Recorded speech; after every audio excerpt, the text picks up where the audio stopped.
Assalamualaikum warahmatullahi wabarakatuh. Selamat pagi maupun selamat siang. Bertemu lagi dengan saya. Untuk pelajaran sekarang kita membahas tentang ilmu kesehatan masyarakat ya. Pertemuan kedua. Jadi di pertemuan kedua ini yang kita bahas itu mengenai peran perawat dalam mengatasi persoalan dinamika masyarakat pada kelompok sosial, peranata sosial, dan mobilitas sosial. Nah, seperti kita tahu ya bahwasanya seorang perawat itu adalah mereka yang bertugas di bagian perawatan, terutama di instansi kesehatan. Jadi tugasnya apa? Tugasnya adalah merawat orang-orang yang sakit. Nah, mungkin dari gambaran yang kalian ketahui, tugas seorang perawat itu hanya merawat orang yang sakit. Nah, di sini kita bahas apa sih tugas dari para perawat? Apakah hanya merawat orang sakit saja? Nah, sebelum kita masuk ke pembahasan yang lebih dalam, seperti biasa, kita bahas mengenai judulnya dulu ya. Nah, di sini ada peran perawat dalam mengatasi persoalan dinamika masyarakat. Jadi jelas ya, peran perawat. Maka tugas dari seorang perawat untuk mengatasi apa? Mengatasi persoalan dinamika masyarakat. Jadi untuk mengatasi berbagai masalah yang ada di dalam kehidupan masyarakat. Pada yang pertama ada kelompok sosial. Nah, yang dimaksud kelompok sosial itu apa? Jadi kelompok sosial itu adalah kumpulan dari beberapa masyarakat. Bisa kelompok sosial ini bisa jadi Karang Taruna, kemudian warga di satu desa, warga di satu dusun, itu adalah kelompok sosial. Jadi kelompok sosial mereka individu-individu yang bersatu kemudian membentuk suatu kelompok atau membentuk suatu komunitas, entah itu dalam tingkat RT, tingkat RW, atau tingkat dusun, tingkat kecamatan, tingkat desa, tingkat kecamatan, atau bahkan sampai tingkat provinsi. Itu namanya kelompok sosial. Nah, yang kedua ada peranata sosial. Nah, jadi peranata sosial itu apa? Peranata sosial ya, yang dinamakan peranata sosial yaitu mereka adalah sekumpulan orang-orang yang menjadi satu dalam sebuah ruang lingkup lembaga. Nah, misalkan peranata sosial itu apa? Seperti kepolisian, kemudian seperti TNI, kemudian seperti DPR, MPR. Jadi mereka yang berada dalam ruang lingkup yang ada di tatanan suatu negara, itu namanya peranata sosial. Nah, yang selanjutnya yang kita bahas adalah mobilitas sosial. Jadi yang dimaksud dengan mobilitas sosial, ya mobilitas sosial itu kan kata dasarnya dari mobile. Artinya mobile itu bisa bergerak bebas, ya tanpa ada batasan. Yang dinamakan mobilitas sosial ini adalah suatu tatanan yang dia itu bisa berganti struktural. Itu namanya mobilitas sosial. Misalkan pergantian dari kepala desa yang lama kepada kepala desa yang baru. Kemudian pergantian dari RT maupun dari RW. Itu namanya mobilitas sosial. Nah, dari ketiga ini ya, dari kelompok sosial, peranata sosial, dan mobilitas sosial, maka disinilah letak tugas dari para perawat. Jadi perawat itu nggak harus merawat orang-orang yang sakit, melainkan apa? Orang-orang yang sehat dan berisiko sakit itu juga menjadi pasien bagi seorang perawat. Kita bahas pengertiannya. Nah, peran merupakan seperangkat tingkah laku yang diharapkan oleh orang lain terhadap seseorang sesuai kedudukannya dalam suatu sistem. Peran perawat dipengaruhi oleh keadaan sosial, baik dari dalam maupun dari luar profesi keperawatan, dan bersifat konstan. Maksudnya apa? Jadi yang pertama ya, Jadi seorang perawat harus memiliki peran dari seperangkat tingkah laku yang diharapkan oleh orang lain agar dia itu sesuai dengan perannya dalam suatu sistem tatanan masyarakat. Jadi seorang perawat itu seperti yang dijelaskan di awal ya, seorang perawat itu tidak harus merawat orang yang sakit. Di lingkungannya sendiri pun, meskipun itu ada orang sehat maupun orang berisiko sakit, itu juga menjadi salah satu target atau sasaran dari perawat itu sendiri. Kemudian yang kedua, peran perawat dipengaruhi oleh keadaan sosial baik dari dalam maupun dari luar profesi keperawatan yang bersifat konstan. Artinya, perawat itu tidak hanya profesinya ya, profesi seorang perawat itu tidak hanya di bidang kesehatan saja, melainkan apa? Di bidang-bidang yang lain, seorang perawat itu bisa masuk. Jadi tidak harus menangani pasien, tapi melupakan keadaan sosial. Jadi seorang perawat itu harus peka terhadap pasien maupun keadaan sosial lingkungan. Nah, ada beberapa elemen ya. Ada beberapa elemen tugas dari atau peran dari seorang perawat. Yang pertama ada caregiver. Nah, caregiver ini seorang perawat itu sebagai pelaku atau pemberi asuhan keperawatan.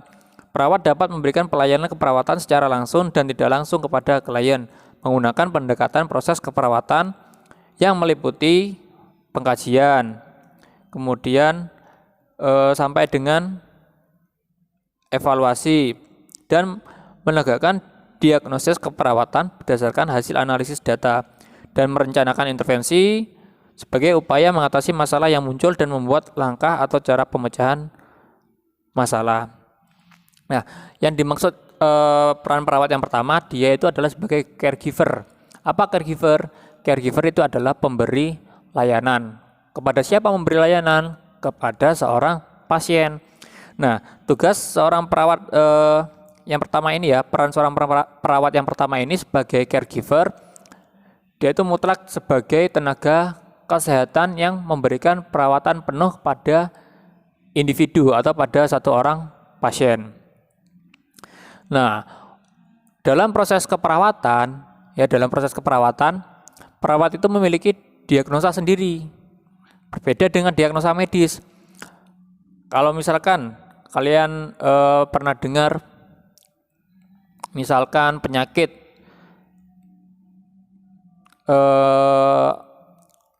misalkan kalau penyakit itu kanker, kemudian apendiksitis, kemudian hepatitis, kemudian gastritis. Nah, yang barusan saya sebutkan itu adalah diagnosa medis. Jadi diagnosa miliknya dokter.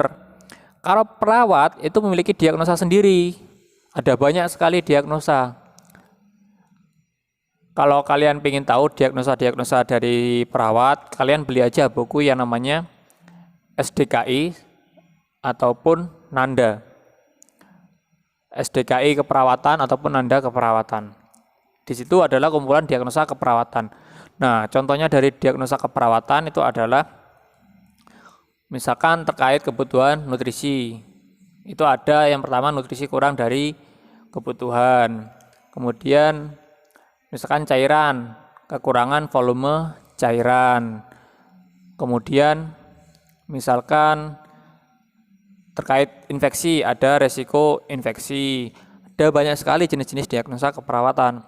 Jadi seorang perawat itu memiliki diagnosa sendiri dalam menegakkan masalah pada seorang pasien. Nah, tugas dari caregiver itu artinya dia merawat secara penuh seorang pasien yang ada di sebuah bangsal atau di sebuah rumah sakit, klinik, maupun di rumah. Itu adalah tugas seorang perawat sebagai caregiver. Kemudian yang kedua, ada client advocate. Nah, apa itu client advocate? Jadi, perawat itu memiliki fungsi sebagai penghubung antar klien dengan tim kesehatan lain dalam upaya pemenuhan kebutuhan klien membela kepentingan klien, serta membantu klien memahami semua informasi dan upaya kesehatan yang diberikan oleh tim kesehatan dengan pendekatan tradisional maupun profesional. Artinya yang klien advocate ini, dia itu sebagai advokasi atau sebagai istilahnya kalau dihukum itu apa? Pengacara dari seorang pasien. Nah, contohnya misalkan seperti ini. Ada kan seorang yang alergi obat, ya, misalkan alergi obat golongan penisilin. Nah, ketika seorang dokter atau seorang farmasi memberikan obat berupa golongan penisilin, sedangkan si klien ini dia punya alergi. Kemudian si klien ini bilang kepada si perawat bahwasanya saya lo punya alergi penisilin, kenapa diberikan obat penisilin? Nah, baru si perawat ini melaporkan, ya, atau memberikan advokasi kepada petugas kesehatan yang lain, entah itu dokter maupun apoteker, bahwasanya bahwasanya pasien yang diberikan obat penisilin dia itu mempunyai alergi terhadap golongan tersebut. Nah, inilah tugas perawat sebagai advokat atau pengacara. Jadi membela kebutuhan klien, ya, yang dirasa membuat klien itu rugi. Nah, itu adalah tugas seorang perawat. Kalau di sini kita lihat ya, peran advokasi sekaligus mengharuskan perawat bertindak sebagai narasumber dan fasilitator dalam tahap pengambilan keputusan terhadap upaya kesehatan yang harus dijalani oleh klien. Dalam menjalankan peran sebagai advokat, perawat harus dapat melindungi dan memfasilitasi keluarga dan masyarakat dalam pelayanan keperawatan. Jadi tidak hanya pasien saja ya, melainkan masyarakat tadi itu juga bisa menjadi klien atau pasien bagi perawat. Nah, misalkan kalau masyarakat itu seperti apa? Nah, contohnya misalkan ada kebijakan pemerintah yang mempunyai kebijakan bahwasanya akan dibuatkan tempat sampah kolektif atau tempat sampah yang besar, ya, lahan untuk sampah yang besar di dekat pemukiman warga. Maka perawat di sini dia berperan sebagai klien advocate. Jadi menjembatani antara masyarakat dengan pemerintah yang akan membangun tempat sampah yang dekat masyarakat. Dengan cara apa? Bahwasanya misalkan menjelaskan kalau tempat sampah itu berbahaya bagi masyarakat dalam radius berapa meter. Jadi membela masyarakat agar kesehatan di masyarakat itu tetap terjaga. Itu sebagai sebagai klien advocate. Kemudian yang ketiga ada konselor. Nah, konselor ini adalah tugas utama perawat mengidentifikasi perubahan pola interaksi klien terhadap keadaan sehat sakitnya. Nah, adanya interaksi ini merupakan dasar dalam merencanakan metode untuk meningkatkan kemampuan adaptasinya. Perawat memberikan konseling atau meningkatkan kemampuan adaptasinya. Perawat memberikan konseling atau bimbingan kepada klien, keluarga, dan masyarakat tentang masalah kesehatan sesuai prioritas. Nah, yang dimaksud sebagai konselor, dia itu adalah sebagai pembimbing, istilahnya pembimbing lah. Misalkan gini,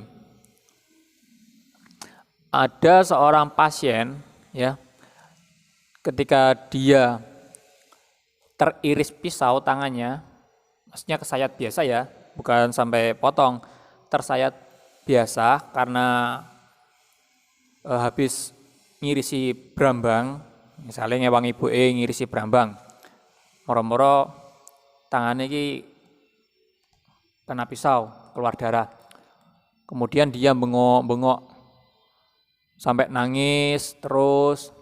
Nah, disinilah tugas perawat memberikan konseling bahwasanya kalau kena luka paling dibersihkan, besok sudah sembuh, nggak usah agresif atau nggak usah respon yang lebay.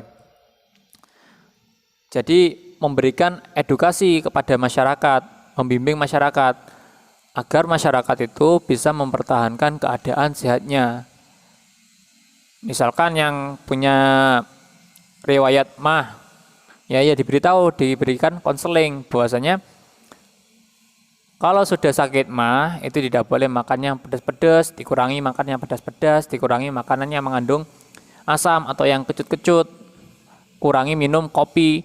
Nah, itu adalah konseling. Pasti kalian jelas ya kalau misalkan sakit pergi ke mantri, entah itu di puskesmas maupun di rumah sakit, pasti perawat selalu mengingatkan, jangan makan yang pedas-pedas ya. Kalau misalkan sakit mah ya, jangan makan yang pedas-pedas, ditunda dulu, jangan makan yang kecut-kecut. Nah, proses penyampaian itu disebut konseling. Nah, orang yang menyampaikan konseling itu disebut sebagai konselor. Kemudian yang keempat ada edukator. Nah, edukator ini dia itu sebagai perawat, itu sebagai pendidik, membantu klien meningkatkan kesehatannya melalui pemberian pengetahuan yang terkait dengan keperawatan dan tindakan medis yang diterima, sehingga klien atau keluarga dapat menerima tanggung jawab terhadap hal yang diketahuinya. Yang namanya edukator, jadi dia itu adalah memberikan informasi. Misalkan ada seseorang yang mau melahirkan, ya, maka diberikan edukasi oleh seorang perawat. Bu, kalau melahirkan ya, itu kan ada fase-fasenya. Ada pembukaan 1, pembukaan 2, sampai pembukaan 10. Nah, untuk pembukaan 1 sampai 6, itu usahakan ibu itu jangan mengedan dulu. Atau ojo ngeden. Nanti takutnya di pembukaan setelah 6 ya, atau 6 masuk ke pembukaan sampai pembukaan terakhir, tenaganya habis. Kalau tenaganya habis, bisa-bisa bayinya itu nggak bisa keluar. Nah, itu adalah contoh dari edukator, memberikan informasi kesehatan kepada klien atau kepada pasien agar si pasien ini dalam menangani kegiatan sakitnya atau perawatan sakitnya itu menjadi maksimal. Kemudian yang kelima ada kolaborator. Nah, dari namanya kolaborator pasti hubungannya dengan kolaborasi. Jadi kolaborator ini maksudnya perawat itu bekerja sama dengan tim kesehatan, kemudian dengan keluarga, maupun dengan perawat dalam menentukan rencana maupun pelaksanaan asuhan keperawatan guna memenuhi kebutuhan kesehatan klien. Nah, jadi perawat itu tidak bisa bekerja sendiri. Dia butuh yang namanya kolaborasi atau bantuan dari pihak lain. Nah, bantuan dari pihak lain ini dari siapa saja? Ada dari tim kesehatan. Misalkan kalau dari tim kesehatan itu ada farmasi, ada dokter, ada ahli gizi, ada rekam medik, kemudian ada tim radiologi, kemudian ada bagian pengendalian infeksi misalkan. Jadi kalau kolaborator itu kerjasama, jadi perawat itu tidak bisa bekerja sendiri untuk mengatasi masalah satu pasien. Nah, apa dengan tim kesehatan juga? Apa dengan tim kesehatan saja? Tidak ya. Perawat itu juga punya kerjasama dengan keluarga. Nah, kerjasama dengan keluarga itu misalkan apa? Kalau misalkan kalian punya keluarga yang melahirkan tapi sesar. Nah, pasti si perawat ini akan menyampaikan ketika si ibu ini mau pulang pada keluarganya. Misalkan, tolong dijaga ya, ibunya ini kan habis sesar. Usahakan nanti keluarga mengurangi aktivitas si ibu ini atau si pasien ini, mengurangi aktivitas yang berat-berat. Jadi untuk aktivitas yang berat-berat silakan keluarga saja yang melakukan. Ibunya ini karena habis sesar, jadi usahakan istirahat. Nah, itulah yang dinamakan sebagai kolaborator. Jadi tidak hanya tim kesehatan saja, melainkan dengan keluarga juga. Kemudian ada koordinator. Perawat memanfaatkan sumber-sumber dan potensi yang ada, baik materi maupun kemampuan klien secara terkoordinasi, sehingga tidak ada intervensi yang terlewatkan maupun tumpang tindih dalam menjalankan sebagai koordinator. Perawat dapat melakukan hal-hal seperti mengordinasi seluruh pelayanan, mengatur tenaga keperawatan, mengembangkan sistem pelayanan keperawatan, memberikan informasi tentang hal yang terkait dengan pelayanan keperawatan pada sarana kesehatan. Nah, jadi koordinator ini adalah tugas dari perawat atau peran dari perawat. Kalau kalian bayangkan ya, ketika kalian masuk di rumah sakit misalkan, yang kalian lihat itu pasti hanya seorang perawat ketemu pasien, perawat ketemu pasien, perawat ketemu pasien. Padahal di balik itu peran perawat itu tidak hanya memberikan perawatan pada pasien, melainkan apa? Ada beberapa perawat ya, mereka itu mengatur bagaimana kondisi keperawatan yang ada di bangsal atau di ruang, misalkan di ruang mawar. Ada perawat yang mengatur bagaimana jam kerja, kemudian bagaimana kebutuhan peralatan, misalkan kebutuhan infus, kebutuhan sepet atau suntikan, kemudian kebutuhan cairan infus, kemudian kebutuhan yang apa lagi, kemudian bagaimana suasana ruangan, kemudian bagaimana alur proses perawatan. Nah, itu adalah tugas dari seorang perawat atau peran perawat sebagai koordinator.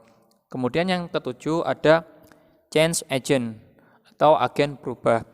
Nah, sebagai agen berubah, perawat itu harus mampu mengadakan inovasi dalam cara berpikir, bersikap, bertingkah laku, dan meningkatkan keterampilan klien keluarga agar menjadi sehat. Maksudnya yang change agent ini ya,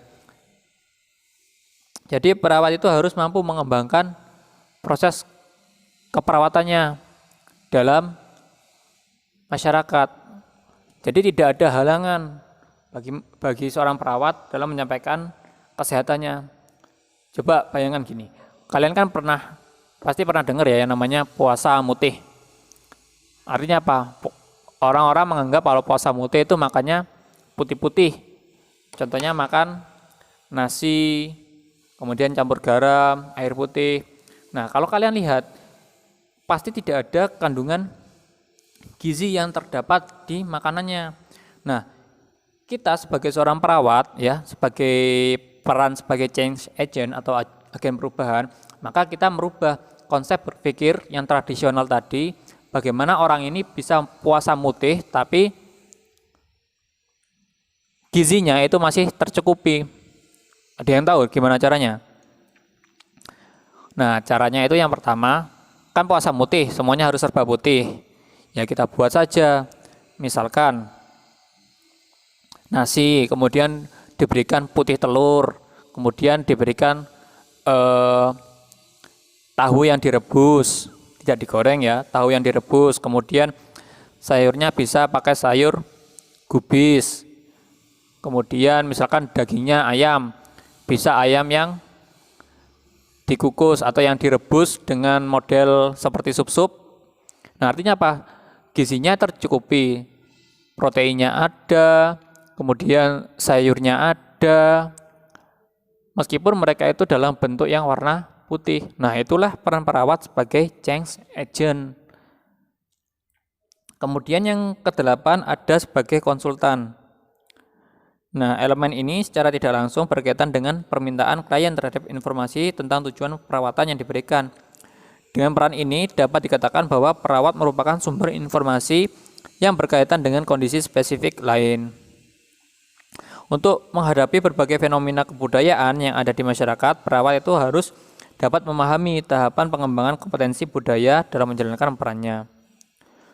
Yaitu yang pertama, pahami bahwa budaya itu bersifat dinamis. Kemudian hal ini merupakan proses kumulatif dan berkelanjutan.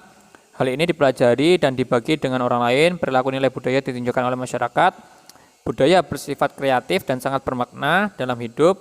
Secara simbolis terlihat dari bahasa dan interaksi. Budaya menjadi acuan berpikir dan bertindak. Nah, ini ada beberapa pendapat ya tentang konsultan. Nah, konsultan ini apa? Yang namanya konsultan itu hampir sama dengan ini konselor ya, hampir sama dengan konselor. Cuma bedanya apa? Kalau konsultan dia itu memberikan pengetahuan secara penuh ketika pengetahuan tersebut diminta oleh pasien. Jadi kita menjelaskan secara detail bagaimana prosesnya, kemudian alurnya seperti apa, nanti jadinya itu seperti apa. Nah, kalau dibandingkan dengan konselor itu hanya memberikan keadaan di mana seorang itu hanya berada pada proses sakit maupun sehat, artinya hanya terbatas, tidak secara menyeluruh. Sedangkan kalau konsultan, yang namanya konsultan ya, dia itu menjadi orang yang pendapatnya itu benar-benar bisa jadi acuan masyarakat untuk berubah.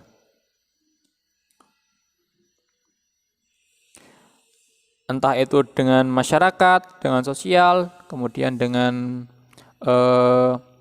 proses agama, atau dengan proses kebudayaan. Itu adalah konsultan.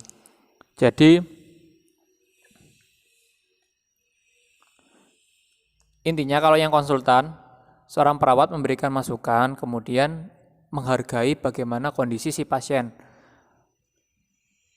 Entah itu kondisi ekonomi, jadi yang terpenting kondisi tentang budayanya, budaya yang ada di suatu lingkungan tersebut. Kita sebagai seorang perawat itu tidak bisa langsung merubah budaya yang ada di masyarakat. Kenapa? Karena budaya itu sudah mengakar kuat dan dilakukan secara turun-temurun. Jadi kita tidak bisa merubahnya secara instan. Yang bisa kita lakukan adalah memodifikasinya. Dengan cara apa? Dengan cara berdiskusi dengan masyarakat tersebut. Misalkan tadi untuk puasa mutih, ya makanannya tetap yang bergizi, asalkan berwarna putih. Kemudian misalkan kebudayaan tentang peran perawat pada dinamika masyarakat. Nah, untuk bab 1 materinya sudah selesai. Jadi silakan untuk PDF ini ya kalian baca-baca lagi. Insya Allah setelah bab ini selesai dan kalian baca, akan ada namanya ulangan harian. Jadi silakan kalian pahami. Nanti ulangan hariannya akan saya sampaikan di classroom. Sekian dari saya. Assalamualaikum warahmatullahi wabarakatuh.